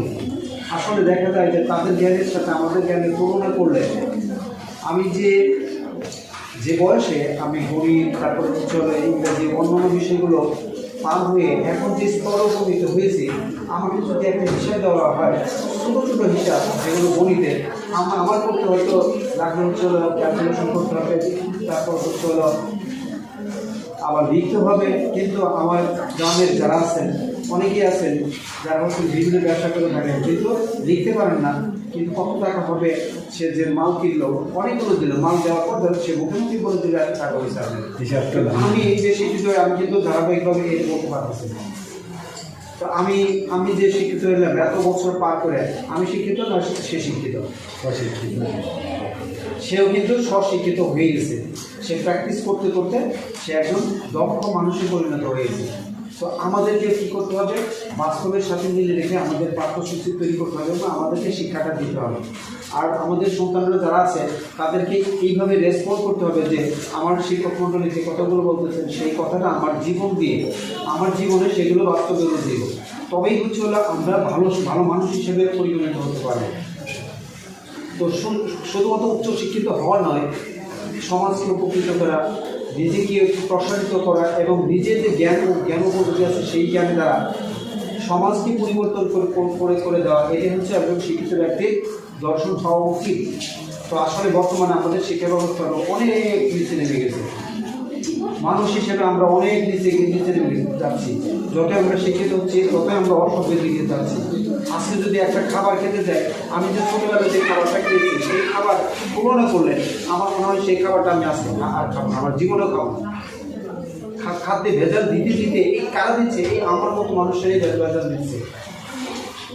আমরা জানি যে কীটনাশকগুলো বিদেশ থেকে আনা হয়, সেখানে হেভি মেটেরিয়ালস যে আমাদের শরীরে একটা মাত্রা আছে তার থেকে কয়েকশো গুণ বেশি অসহনীয় মাত্রায় আছে, সেগুলো আমরা কী করতেছি, ফার্টিলাইজ করতেছি, কীটনাশক হিসেবে ব্যবহার করতেছি, তারপরে সার হিসেবে ব্যবহার করতেছি, সেগুলো চক্রাকারে দেখা যাচ্ছে আমাদের বডিতে ঢুকে যাচ্ছে। আমরা কী খাচ্ছি, গাভীর যে দুধ আছে সেটা আজকে কী হচ্ছে, ভেজাল হচ্ছে। কীভাবে ভেজাল হচ্ছে, কিছু কিছু কেমিক্যাল আর হচ্ছে হলো চর্বি মিশিয়ে তারপর হচ্ছে দুধটা গ্রহণ হচ্ছে। আজকে আমরা ছোটোবেলায় যে খেজুরের গুড় খেতাম, তারপর হচ্ছে হলো পুষ্কর আর ইক্ষুর গুড়গুলো খেতাম, সেগুলোর পর্যন্ত ভেজাল হয়ে গেছে। জীবনটা এমন পর্যায়ে গেছে যে প্রত্যেকটা এখন যদি আমাকে বলা হয় যে আপনি খাবেন সেই আগের মতো ছোটোবেলায় যেগুলো খেয়েছেন সেগুলো একটা খাবারও খাওয়া সম্ভব নয়। সে কী করেছে, আমার মতো শিক্ষিত মানুষগুলো করেছে। আমি সবাই এখানে সারা যারা আছেন, আমি অনুরোধ করবো যে এই যে অশিক্ষা কুশিক্ষা আমাদের ভিতরে ঢুকেছে, এ থেকে কীভাবে পরিত্রাণ পাওয়া যায়। ইসলামের শিক্ষা, কোরআন এবং হাদিসকে আমরা যদি আঁকড়ে ধরি তাহলে কিন্তু এখান থেকে আমাদের মুক্ত হওয়া সম্ভব। নচেত আমাদের যে পার্থিব বিষয়ে আমাদের ভিতরে আষ্টে পৃষ্ঠে আমাদেরকে ধরেছে, সেগুলো থেকে বের হওয়া আমাদের পক্ষে সম্ভব নয়। কাজে আমি স্যারদেরকে বলবো, এই যে যারা এখানে পড়ালেখা করতেছে তাদেরকে এমনভাবে তৈরি করবেন তারা যেন ভবিষ্যৎটা বাংলাদেশকে একেবারে স্বচ্ছ এবং স্বাধীন, এবং এদেশের যদি তার সামনে স্বর্ণ হাজার হাজার স্বর্ণ না, যদি আর লক্ষ কোটি টাকা করে থাকে সেজন্য সে কাজ না করে। যেমন সৌদি আরব আছে যে কারো কোনো জিনিস পড়ে থাকলে সেখানে ধরবে না, তাকাবেও না, যার জিনিস সে কোনো সময় নিয়ে নেবে, অথবা কোনো এক জায়গায় থাকবে সেখান থেকে কেউ নেবে। আমি আর আমার কথা বলবো না, তোমরা যারা আসছো তোমরা ভালো মানুষ হিসেবে এখান থেকে চলে যাবে, আর যারা আসবে তারাও যেন ভালো মানুষ হিসেবে যত্ন নিয়ে এই প্রতিষ্ঠানে ভর্তি এবং তারা চলে যায়। আমি স্যারদের অনুরোধ করবো আপনারা যে শিক্ষাটা দেবেন সেই শিক্ষাটা বাস্তব উপযোগী এবং আল্লাহ কোরআন এবং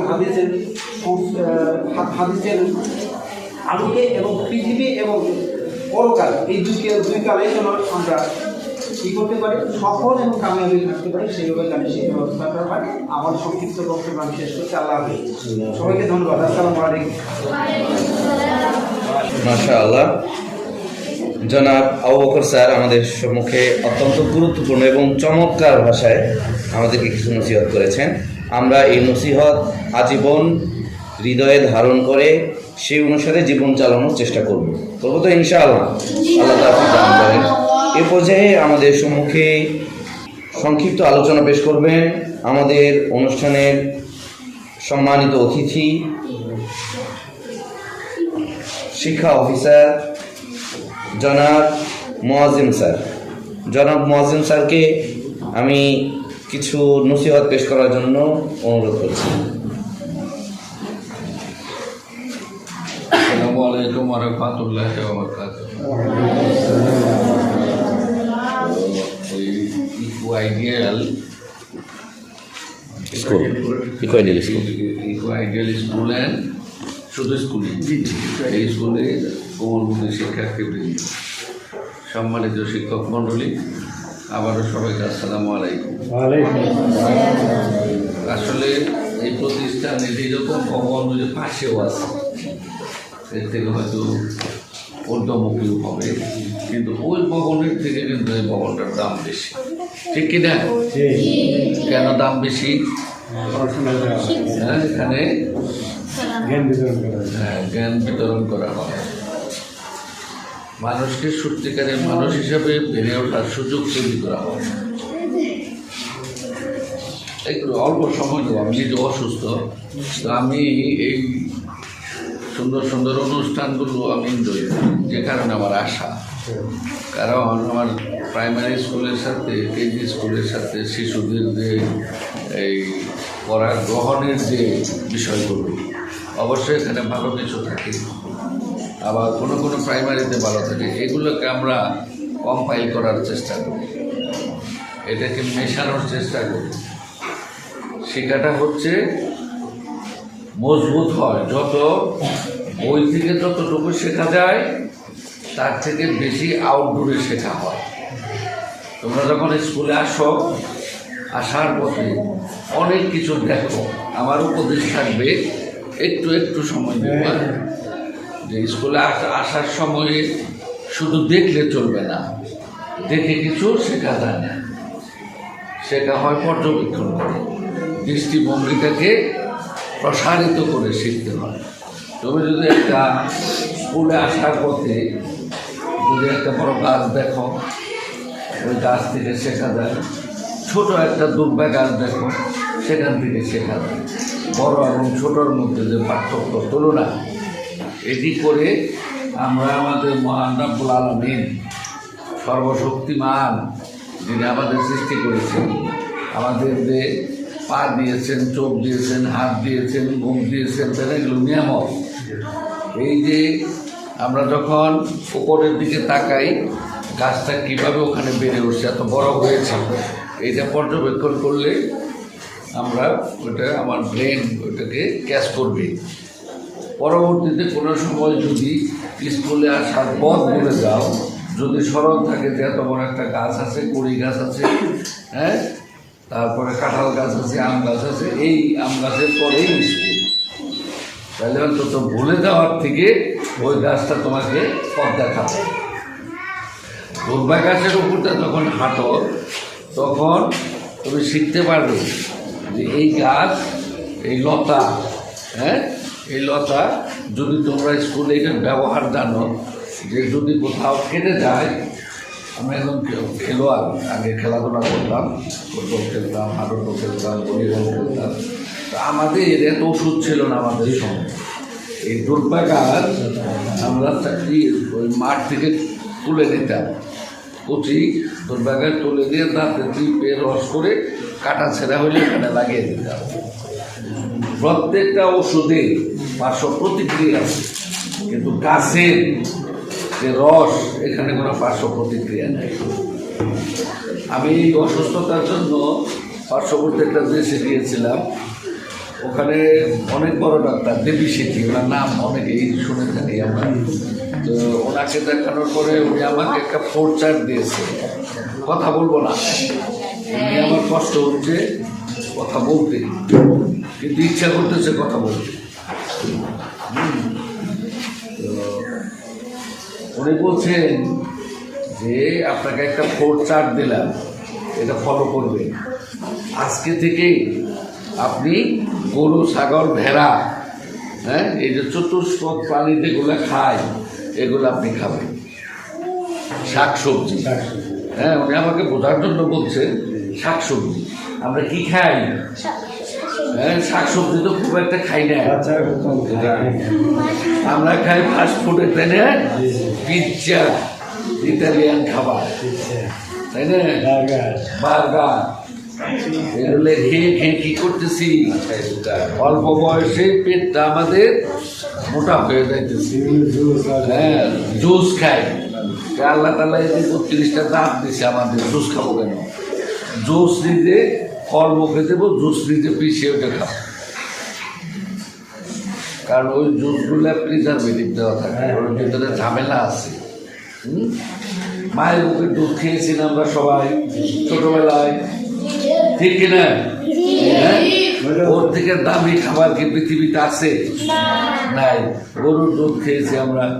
আমরা কি করি এখন? মিল্ক মিটের দুধ খাই, তাই না? গরুর দুধ খাই, শিশুরা খেতেই চায়। আমাদের যারা বয়োজ্যেষ্ঠ বড়, তারা এক একজন 90 বছর, 95 বছর, 85 বছর সুস্থভাবে বেঁচেছে, এখনো আছে, তাদের চশমা লাগে না। আমি একটু আগে মসজিদ ভিত্তিক শিক্ষা কেন্দ্রের যে নিয়োগ পরীক্ষার বোর্ডে ভাইবা নিতেছিলাম, আমি টিএনও সাহেব, তারপরে হুজুর ছিল, ওসি সাহেব ছিল, তো ওখানে 65 বছরের একটা মানুষ ভাইবা দিতে আসছে, চশমা নেয়।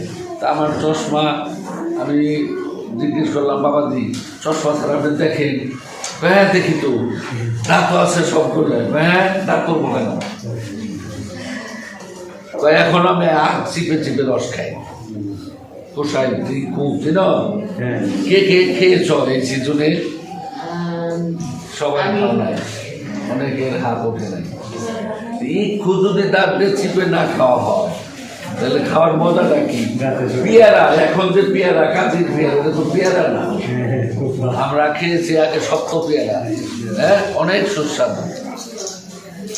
মাকে মা ডাক দিলে মজা বেশি লাগে না? মাম্মি ডাকলে কি খুব বেশি মজা লাগে? হ্যাঁ, তা আমরা তো সব মাম্মির জগতের মানুষ এখন। বাপ্পা, বাবা ডাক দিলে কত মজা লাগে না? হ্যাঁ, তো যাই হোক, কথা আর বাড়াবো না। তো তোমাদের সকলেই সুন্দর যে ইসলামের ড্রেস করে আসছো, সুন্দর, ভালো। অভিভাবকদের একটু অপিনিয়ন আমি শুনি, আপনাদের ছেলে মেয়ে যেখানে দিয়েছেন তাতে কি আপনারা সন্তুষ্ট? পড়ালেখা হয়? ফিডব্যাক নেন? শিশুদের বাসায় গেলে জিজ্ঞেস করেন যে ওখানে কীরকম পড়ালেখা হয়? হ্যাঁ, আর আমাদের বই তো পান, তাই না? আর সরকারের যে হ্যাঁ, শরীরের যত্ন নিতে হবে, মাথার ভিতরে যে মগজ আছে এই মগজের যত্ন নিতে হবে, এগুলোর জন্য ব্যায়াম করানোদের একটু, হ্যাঁ, ওই দৈনিক সমাবেশ পিটি প্যারেড করাইতে হবে।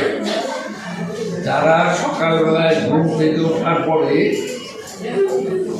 ওয়াশরুমে যাওয়ার পরে হাত মুখ ধুয়ে ফ্রেশ হয়ে কুসুম গরম, কথা বলবো না, কুসুম গরম পানি, কুসুম গরম, আমার ত্বক পুড়ে যাবে না, সহনীয় পর্যায়ে জীবাণু মুক্ত করে এই পানি, 1 গ্লাস পানি খেতে হবে। পানি খাওয়ার পরে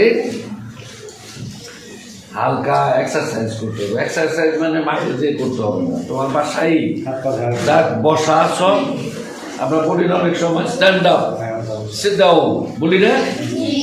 এইরকম তুমি একবার দাঁড়াবে, আবার বসবে, দাঁড়াবে, বসবে, এইটা 5 বার, 5 × 10 বার।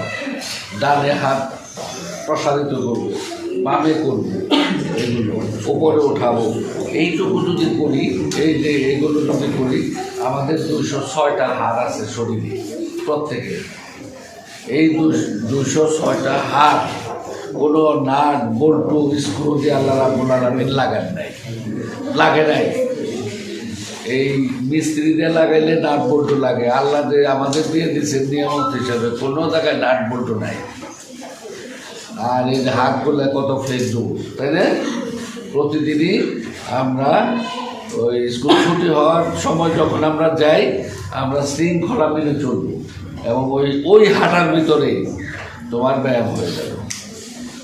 মনস্তাত্ত্বিকভাবে, মানসিকভাবে যদি মনে ধারণ করো যে আমি স্কুলে যাচ্ছি, আমার বাসায় যাচ্ছি, বাজারে যাচ্ছি, ওইটা যদি মন থেকে আমরা যাই, আসা যাওয়া করি, তাহলে ওইটা হয়ে যাবে ব্যায়াম, ওইটা হয়ে যাবে ইবাদত, ঠিক কিনা?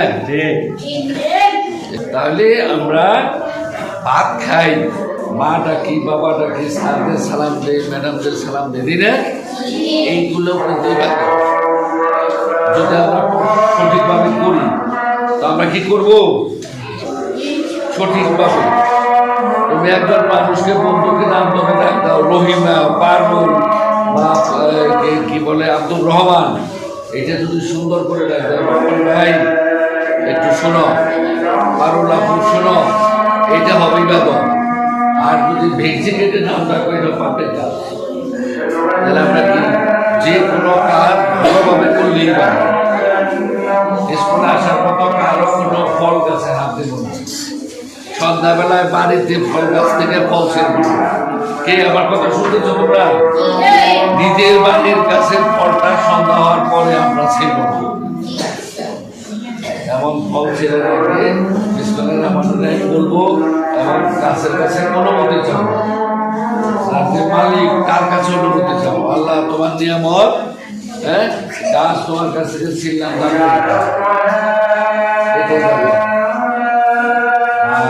উইদাউট পারমিশন যে কাজ করি সবটাই হলো বেদাত, এটা হলো খারাপ কাজ। পারমিশন ছাড়া স্যারের ক্লাসে বলবো ম্যাম কামিং স্যার, স্যার আসতে পারি, ম্যাম আসতে পারে, এটাই ব্যাপার। তো তাহলে আমরা কি করব? সব কাজ ভালো মনে করব। সকালে উঠিয়ে আমি মনে মনে বলি সারাদিন আমি যেন এই কথাটা মনে রাখি। হ্যাঁ হ্যাঁ, পরে করবো, সবটাই আমরা মেনে চলবো। তোরা ভালো থাকো, সুন্দর থাকো। এই অনুষ্ঠানে এসে আমার খুব ভালো লাগছে। এবং যারা পঞ্চম শ্রেণীতে এখন আমরা তারা সিনিয়র স্টুডেন্ট এই স্কুলের বের হয়ে যাবে, নতুন আবার ভর্তি হবে, তাদের জন্য যে যে পুরস্কারের ব্যবস্থা রাখছে খুবই সুন্দর। গিফট যদি একটা গাছের একটা ফুলের একটা পাপড়িও হয় সেটা অনেক দাম। স্কুলে আসার পথে মা বাবা অনেক সময় মাথায় হাত দেয় না, এর থেকে বড় গিফট পৃথিবীতে নাই, ঠিক কিনা? এই জন্য গিফট হলো সবসময় সাদরে গ্রহণ করতে হয়। এটা হলো ভালোবাসার চিহ্ন, আদরের চিহ্ন, এটা স্মরণে রাখবা। তো ঠিক আছে, সবাই ভালো থাকি, সুন্দর থাকি, সুন্দর রাখি, সুন্দর দেশ থাকি। ধন্যবাদ সবাইকে। এখন আমাদের সম্মুখে সমাপনী বক্তব্য নিয়ে আসছেন অত্র স্কুলের প্রধান শিক্ষক জনাব কুতুবউদ্দিন আহমেদ। উপবিষ্ট প্রাথমিক শিক্ষা অফিসার, সহকারী প্রাথমিক শিক্ষা অফিসার এবং আমার সহকর্মী, আর সামনে উপস্থিত আমার শিক্ষার্থী এবং অভিভাবকবৃন্দ, আসসালামু আলাইকুম ওয়া রাহমাতুল্লাহ। শেষ দিন কষ্ট একটু করতে হয়, শেষ ভালো যাক সব ভালো যাক, আমরা তো জানি না। আচ্ছা, আজকের দিনটা আসলে শেষ না, তোমাদের এখনো পরীক্ষা আছে, কিন্তু তোমাদের ক্লাসগুলো এখানেই সমাপ্ত হচ্ছে। তার মানে তোমরা আরেকটা ক্লাসে যাবা, ঠিক না? ইনশাল্লাহ অন্য আরেকটা ক্লাসে যাবা। প্রতিষ্ঠান কি এটা থাকবে না আরেকটা থাকবে? আরেকটা প্রতিষ্ঠান থাকবে। আমাদের সাথে দেখা হবে কি হবে না? ভুলে যাবা কে কে? মনে থাকবে? আমাদেরকে মনে রাখো না রাখো জানি না, তবে আমাদের শেখানো আদর্শগুলা, আমাদের শেখানো শিক্ষাগুলা অবশ্যই মনে রাখতে হবে। আমাদের শেখানো আদবগুলো অবশ্যই মনে রাখতে হবে। মনে থাকবে? কার কার মনে থাকবে না দেখি হাত তোলো তো। কার কার মনে থাকবে না হাত তোলো। তার মানে সবাই মনে থাকবে না, নাকি থাকবে? থাকবে ইনশাআল্লাহ। ইনশাআল্লাহ বলতে শিখাইছি না তো, এই মনে থাকলো ইনশাআল্লাহ। আচ্ছা, তোমাদেরকে আজকের এই দিনে তোমাদেরকে আমি 11টা পয়েন্টে কথা বলবো। 11টা পয়েন্ট। কয়টা পয়েন্ট? মনে রাখতে পারবা কয়টা? ঠিক আছে, ইনশাআল্লাহ আমি দেখতে চাইবো যে 11টা কেমনে কেমনে তোমরা মনে রাখো। আচ্ছা, 1 নম্বর বিষয় হচ্ছে জ্ঞান অর্জনের গুরুত্ব। আসলে আমরা যদি বলি জ্ঞান অর্জন কেন করবো, ঠিক না? আব্বা পিড়ায়, আম্মা পিড়ায়, টিচারের পিড়ায়, সারাদিন চাপ দেয়, কেন? খালি পড়াশোনা কেন, ঠিক না? ঠিক আছে কিনা? ঠিক আছে। এখানে দুইটা বিষয় আছে, তোমাদেরকে ক্লাসে যদিও বলছি, আবার রিপিট করতেছি। 1 নম্বর বিষয়, পড়াশোনা যারা করে না তারা দেখবে তোমার থেকে অনেক পয়সাওয়ালা মানুষ আছে। পড়াশোনা কি মানুষ টাকার জন্য করে? কিসের জন্য করে? সুন্দর একটা জীবন পরিচালনা করার জন্য, নিজের একটা মান সম্মান রক্ষা করার জন্য, নিজের একটা সম্মান নিয়ে এলাকায় বসবাস করার জন্য, মান সম্মান যেন, আমি যেন একটা ভালো জায়গায় পজিশনে পৌঁছাইতে পারি, এগুলোর জন্য। কথা বুঝতে পারছো? নাফিস বুঝতে পারছো? আচ্ছা, পড়াশোনা যারা করে না তারা হচ্ছে যে কিভাবে ইনকাম করে? কেউ সবজি বিক্রি করে, কেউ ভ্যান গাড়ি চালায়, কেউ ঠেলা গাড়ি চালায়, কেউ বিদেশে যায় ইনকাম করে। আচ্ছা, এখন যে হচ্ছে যে পড়াশোনা করে সে কি ওগুলা করে? সে কোথায় কাজ করে? সে পড়াশোনা ভালো করার কারণে কোনো একটা ভালো প্রতিষ্ঠানে জব করে। এর থেকে বড় উদাহরণ আমরা দিই, আমাদের সামনে দুজন মেহমান আছেন। কে? উপজেলা শিক্ষা অফিসার এবং উপজেলা সহকারী শিক্ষা অফিসার স্যার, ঠিক না? আছে না? তো উনাদের মতো যদি মানুষ হইতে হয় তাহলে আমাদেরকে কি করতে হবে? ভালো করে পড়াশোনা করতে হবে। কি করতে হবে? ভালো করে পড়াশোনা করতে হবে। ঠিক আছে? কথাগুলো একটু জবাব দিবা, ঠিক আছে? আচ্ছা, তারপরে হচ্ছে সেকেন্ড পয়েন্ট, পিতা মাতা এবং হচ্ছে শিক্ষকের সম্মান করা। এখন পিতা মাতা এবং শিক্ষক দুইটা কিন্তু একটার পরিপূরক, মানে বুঝো, একটা না থাকলে একটা হবে না। যেমন কোরআনকে আমরা মানবো, হাদিস না মানলে হবে না, আবার হাদিস মানবো, কোরআন না মানলে হবে না, এরকম না। দোনোটাকে আমাদের মানতে হবে, দোনোটাকে একটার পরিপূরক, মানে একটা ছাড়া একটাকে চলবে না। কথা বুঝছো? কি ছাড়া চলবে না? একটাকে ছাড়া একটা চলবে না। তুমি পিতা মাতা তোমাকে হচ্ছে যে বিষয়গুলো শিখাবে, শিক্ষক কিন্তু ওই বিষয় শিখাবে না। শিক্ষক যে বিষয়গুলো শিখাবে পিতা মাতা ওইটা শিখাবে না, ঠিক আছে? এই জন্য উনাদের সাথে সবসময় সদ্ব্যবহার করতে হবে। আর সবচেয়ে ভালো দোয়াগুলা এই 2-3 পার্সন থেকে পাওয়া যায়। সবচেয়ে ভালো দোয়াগুলো কার থেকে পাওয়া যায়? কে সে? বাবা মা, শিক্ষক। Very good. তাহলে কি শিক্ষকের সাথে অপব্যবহার করা যাবে? শিক্ষকের সাথে পিছনে বসে গালি দেওয়া যাবে? আছে নাকি এরকম কিছু? আছে। আল্লাহ আমাদেরকে হেফাজত করুক, ঠিক আছে কিনা? আচ্ছা, 3 নম্বর পয়েন্ট হলো উত্তম চরিত্র। কি চরিত্র? আমরা সবাই নিজেকে ভালো মানুষ দাবি করতে চাই না? চাই কিনা? ভালো কে? যে নিজেকে ভালো বলে সে, না মানুষ জগৎ যাকে ভালো বলে সে? আমরা একটা প্রবাদ জানি, জানো কিনা? জন্ম যখন হয়েছে তখন সবাই কি করে? হাসে, তুমি কান্না করো, ঠিক না? ঠিক আছে কিনা? আর যখন তুমি মারা যাবা তুমি কি করবা? তুমি যদি উত্তম চরিত্রবান হও তখন তুমি হাসবা, বাকি সবাই কাঁদবে। এমন জীবন কররে গঠন, মরণে হাসিবে তুমি, কাঁদিবে ভুবন। ঠিক আছে না? প্রবাদ বাক্যটা বুঝছো? তাহলে আমাদেরকে এমন চরিত্র গঠন করতে হবে, আমি নিজে বলা লাগবে না, আমি আমার সার্টিফিকেট দেখানো লাগবে না যে আমি যেরকম ক্লাস 5 পাস করছি, 10 পাস করছি, সার্টিফিকেট দেখাতে এরকম দেখাইতে হবে না আমার চরিত্রের জন্য। এরকম দেখানোর দরকার আছে চরিত্রের জন্য? হ্যাঁ। তাহলে উত্তম চরিত্র হইতে হইলে কি কি করতে হবে? সদ্ব্যবহার করতে হবে। সে যেই হোক, কি হোক, সে যেই হোক। আরব দেশ তো আমরা চিনি না? আরব দেশের একটা গুণাবলী আছে, কি জানো? সেটা হলো তারা শত্রুকেও কি করে? বন্ধু বানায়। শত্রুকেও কি হিসেবে গ্রহণ করে? বন্ধু রূপে গ্রহণ করে, শত্রুকে শত্রু হিসেবে গ্রহণ করে না। এটা হলো উত্তম চরিত্রের 1 নম্বর বিষয়। তোমরা আমার কাছে দোষ নিয়ে আসো না সবাই, স্যার ও এরকম করছে, ওরকম করছে, আসো কিনা? তোমাদেরকে সবসময় একটাই বিষয় বলছি, বুঝাইতে চাইছি, হয়তো কখনো ধমক দিয়ে, কখনো হচ্ছে এমনিতে বুঝাই দিয়ে, যে সে হয়তো আজকে করছে, কালকে একজনের জন্য একজনের কান্না করবা, কারণ একজনের সাথে একজনের দেখা নাও হইতে পারে। একই স্কুলে ভর্তি হবে, এটার কোনো গ্যারান্টি আছে? কেউ চলে যাবে বয়সে, কেউ চলে যাবে গার্লসে, ঠিক আছে? কেউ হয়তো দেশে, কেউ না হয় নিজের মতো করে নিজের কাছাকাছি কোনো একটা প্রতিষ্ঠানে। হবে না? হবে তো? দেখা হওয়ার সম্ভাবনা আছে? হলে তো আলহামদুলিল্লাহ, না হলে সুবহানাল্লাহ। আচ্ছা, তাহলে আমরা এরপরে হলো ইবাদতের প্রতি যত্নশীল হওয়া। তোমাদেরকে সব সময় একটা বিষয় গুরুত্ব দেওয়ার চেষ্টা করছি, যাকে যখনই দেখা হয়েছে নামাজের টাইমে নামাজ পড়া, তোমরা এই জিনিসটাতে গ্যাপ করো, এই জিনিসটাতে খুব যত্নশীল হইতে হবে। বাসায় গার্জিয়ান যারা আছেন আপনারা সহ আপনাদের বাচ্চাদেরকে প্রতি একটা গুরুত্বপূর্ণ নসিহত, আপনারা তো নিজেরা নামাজ পড়বেন, পাশাপাশি বাচ্চাদেরকেও পড়াবেন। 2 নম্বর বিষয় হলো আপনাদের প্রতি ফজরের পরে আপনারা কোরআন তেলাওয়াতটা করবেন প্রয়োজনে বাচ্চাদেরকে সহ নিয়ে। আল্লাহ বলতেছেন ইন্না কোরআনাল ফাজরি কানা মাশহুদা, নিশ্চয় ফজরে কোরআন তেলাওয়াতের সময় কি হয়, ফেরেশতাগুলো উপস্থিত থাকে।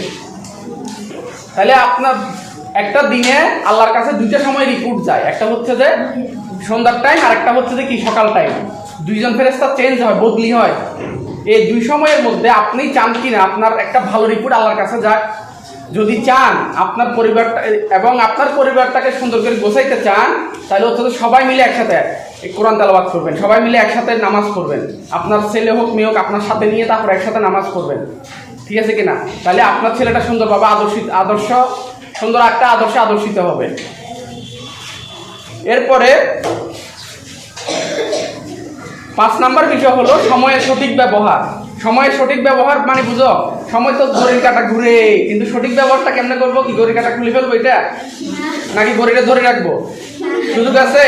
সময় এবং স্রোত কারোর জন্য অপেক্ষা করে না, আমরা জানি না। সময়ের সঠিক ব্যবহার, যখন যে কাজটা করার তখন সেই কাজটা করা, এটা হচ্ছে সময়ের সঠিক ব্যবহার। যখন তোমার পড়াশোনা করা দরকার তখন তুমি পড়াশোনা করবা, যখন তোমার খেলাধুলা করার দরকার তখন তুমি খেলাধুলা করবা। কথা বুঝতে পারছো? যখন খাবার দরকার তখন খাবার খাবা, নাকি মোবাইল দেখে দেখে খাবা? মোবাইল দেখে দেখে খাবার খাওয়া যাবে না, এবং মোবাইল ব্যবহার একদম 0% নিয়ে আসতে হবে, 0%।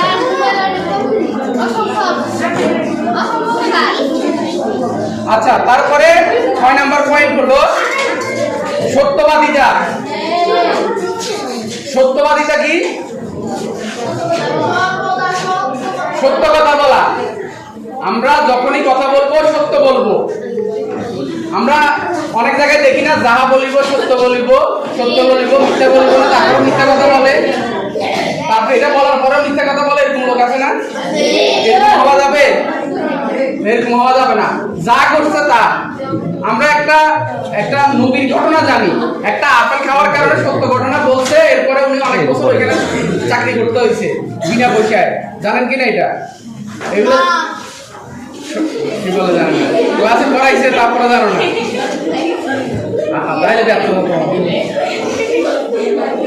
আচ্ছা, তারপরে হলো ভালো বন্ধু নির্বাচন করা। ভালো বন্ধুকে কি, যে আমার সাথে হাসি খুশি কথা বলে সে, যার সাথে আমি দুষ্টামি মারামারি করতে পারি সে, তাহলে কে?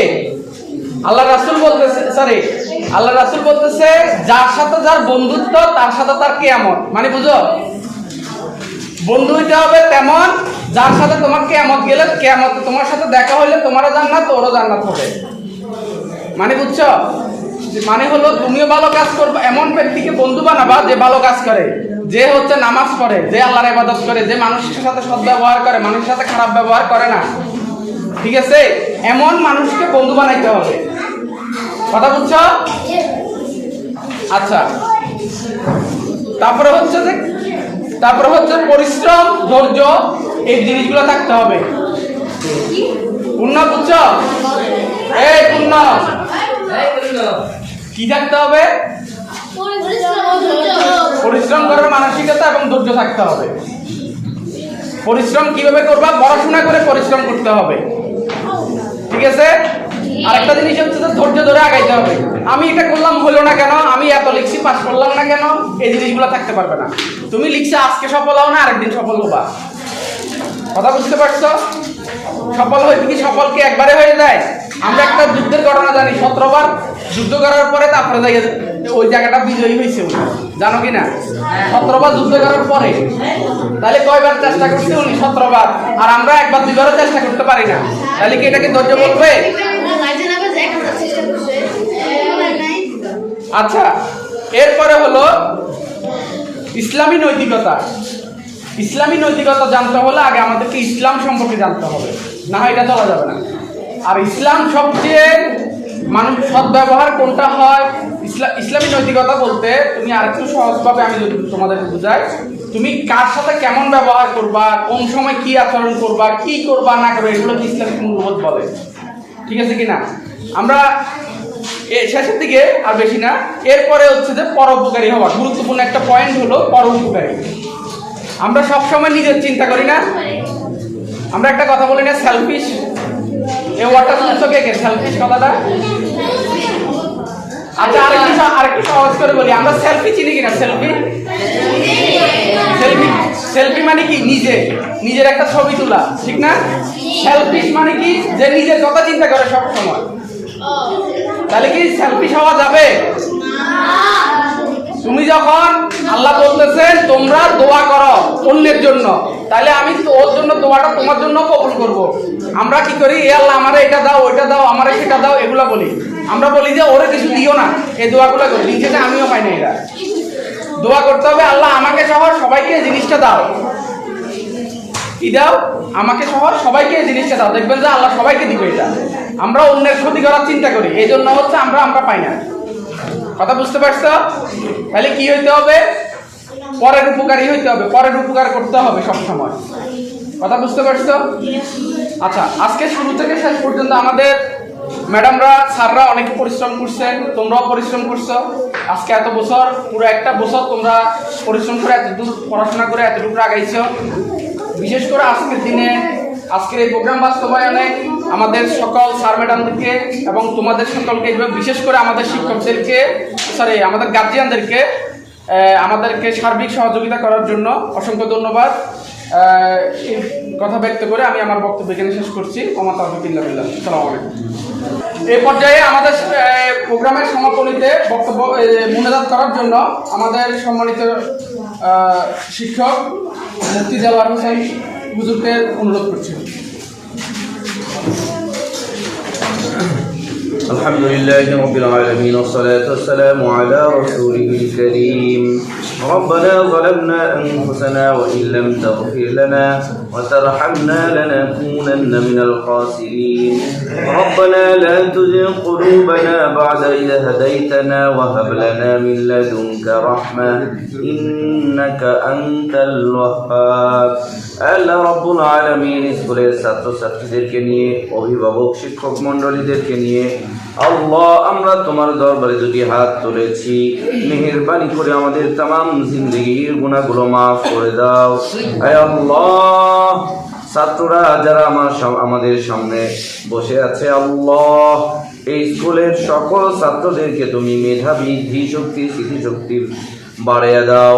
আয় আল্লাহ, সবাইকে ভালো মানুষ হওয়ার তৌফিক দান করো। আয় আল্লাহ, সবাই যেন ইসলাম নিয়ে মৃত্যুর আগ পর্যন্ত চলতে পারে। আল্লাহ, সবাই যেন এই স্কুলের জন্য সুনাম সুখ্যাতি ছড়িয়ে আনতে পারে, সেই তৌফিক দান করো। আয় আল্লাহ, আমাদের সবাইকে ভালো মানুষ হিসেবে দুনিয়ার জীবনযাপন করার তৌফিক দান করো। আয় আল্লাহ, যেভাবে চললে তুমি রাজি খুশি থাকো সেইভাবে আমাদেরকে জীবন চালানোর তৌফিক দান করো। আয় আল্লাহ, যত বিপদ আপদ বালা মুসিবত আছে আল্লাহ দূর করে দাও, যাবতীয় হাজত পূরণ করো। আল্লাহ, যারা ঋণগ্রস্ত ঋণ পরিশোধ করার তৌফিক দাও। আয় আল্লাহ, মনের সকল নেক মাকাসিদ গুলো পূরণ করে দাও। ربنا تقبل منا إنك أنت السميع العليم. আয় আল্লাহ, সামনে পরীক্ষায় যেন ভালো ফলাফল করতে পারে সেই তৌফিক সবাইকে দান করো। রব্বানা, আয় আল্লাহ, আমরা স্কুল থেকে যে আদর্শের উপরে আমাদের ছাত্রদেরকে পরিচালিত করার জন্য চেষ্টা করেছি, আল্লাহ যেখানেই থাকুক না কেন আগামীতে এই আদর্শ যেন আজীবন ধারণ করে রাখতে পারে সেই তৌফিক সবাইকে দান করো। সুবহানা রাব্বিকা রব্বিল ইজ্জাতি আম্মা ইয়াসিফুন ওয়া সালামুন আলাল মুরসালিন ওয়ালহামদুলিল্লাহি রাব্বিল আলামিন।